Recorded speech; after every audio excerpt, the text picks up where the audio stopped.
Russia blame game begins. Putin allies attack each other on Ukraine failure. Kremlin chaos. They say Vladimir Putin's military and security agencies are frantically pointing the finger at each other after failing to successfully take control of its democratic neighbor.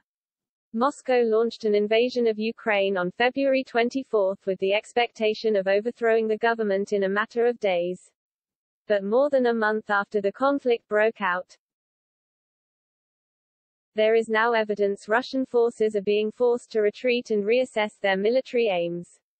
A Western official said, "There's obviously some signs of self-reflection in the military that they have not performed well.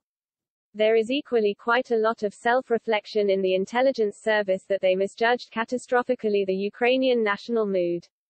The Kremlin had expected to be largely welcomed by Ukrainians when it entered the country.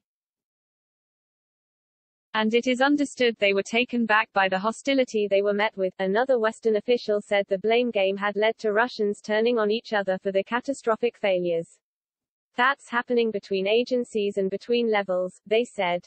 People are blaming other organizations or other levels of command, and we've seen a number of commanders at a variety of levels being removed. We've seen some being killed, and obviously needing to be replaced, but we've also seen some being removed. The challenge for them is a force that was supposed to have been modernized over the past 10 years is proving itself not able to operate in the way in which they had exercised, planned and assumed that they could.